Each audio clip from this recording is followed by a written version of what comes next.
DS Diving Service here. We're at Patilla Management Group. We used hard hats the other day and gone in this retention pond and kind of deep in the area where the pipe is. We have the screen to catch all the boom. Now we've got the pipe cleaned out. What we're doing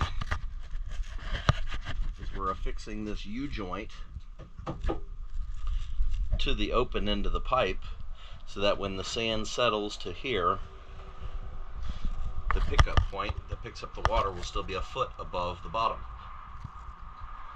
So, guys are in the water. We're not using hard hats today for this. It's not really required. We will have to move over to the lake on that side and do the same thing, and we will have to set the hard hats up for that. For what we're doing right now, we're just using a hookah line. 2 hookah lines. Using DS Diving Service.